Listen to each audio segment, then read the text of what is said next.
Good afternoon, America. Happy Saturday, 11:41 a.m., 75 degrees in New York.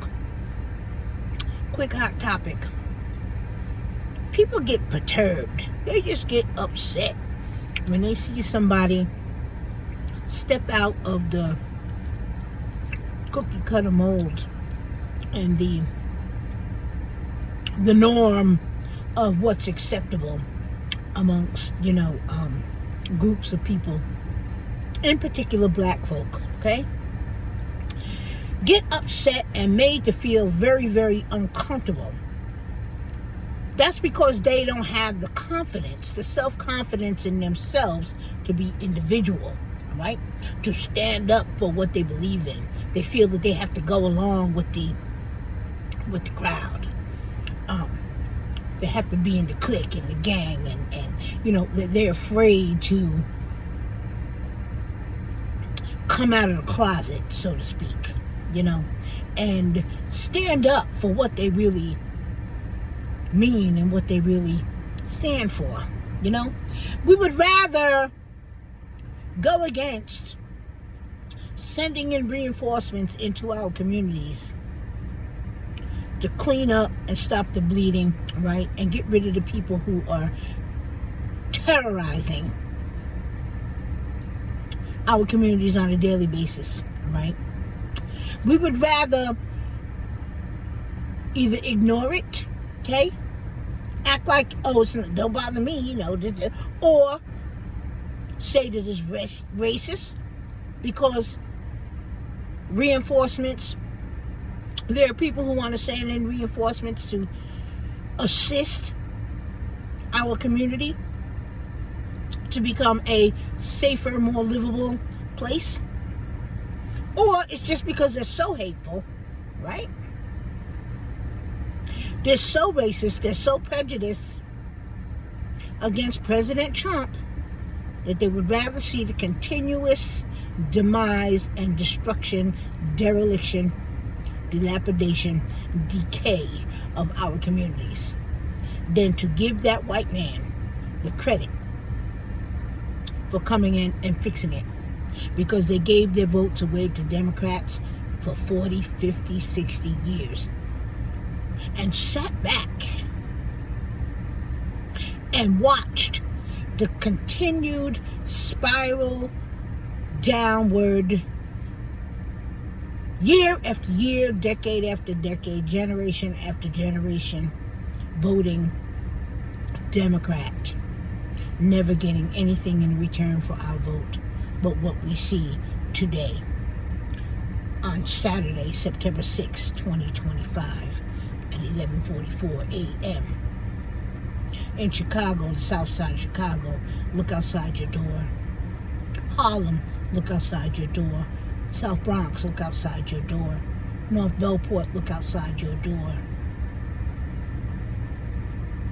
This is what you've gotten in return for your vote. Spanish Harlem, Kensington, Philadelphia, Chicago, Illinois, Dallas, Texas, Baltimore, LA. Look outside your door. This is what you've gotten in return for being loyal to the Democratic Party. And then when you see someone like me step out and say I'm Black MAGA or MAGA Black, right? Wear my Make America Great Again hat, you have the audacity to say some ignorant mess that don't make no difference one way or another, because I stand with change. I stand with us wanting to do better and wanting to be better. At some point, we have to really, really get honest with ourselves.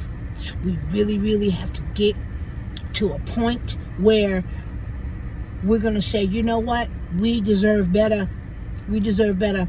How would you know what the Republicans are? Well, you see already what they're doing, right? It's been 6 months. And you see, you could deny it all you want, all right?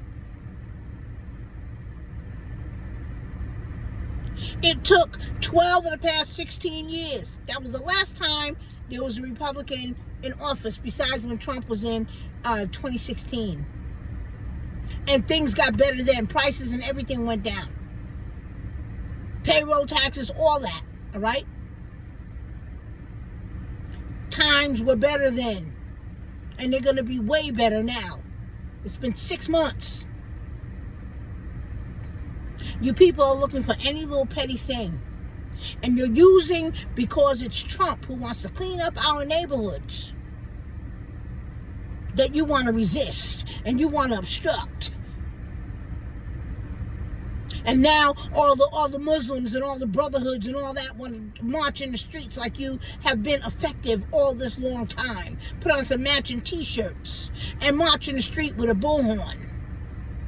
Where was you when the bullets are flying now kids are dying? Where was you when they're stabbing up each other? Where was you when they're robbing and raping and assaulting one another? Where are you? Don't come out now.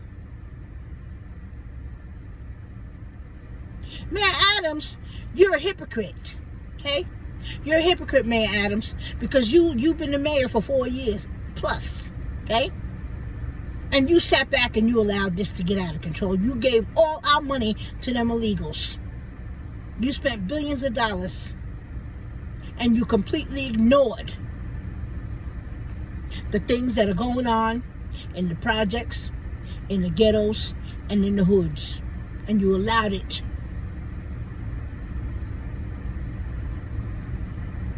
All of you in Albany, Andrew Stewart Cousins, Carl Hasty, Governor Kathy Hochul, New York City Council, all of you that are currently holding a position as an elected official, Alvin Bragg, Darcel Clark, the district attorney out of Brooklyn, the district attorney out of Queens. Day one, you said you were no longer prosecuting crime. Everybody's diverted to health and hospital services, to a community-based program. We still have been asking and begging to see some measurable outcomes of effectiveness of what have happened, what's happening to our tax dollars. How many people? Account. Give us some numbers of how many people actually successfully completed their treatment plans and their programs. They didn't reoffend. They didn't end up back on Rikers. They didn't relapse. How many? How successful, how effective are these programs? I've been in the program before, and I know that there's a slogan, if we could just save one life. No, we're spending millions of dollars. Millions of dollars. But you see, your need for it to continue. You need for the recidivism. You need for the crime to continue, because that keeps your doors open. And you people are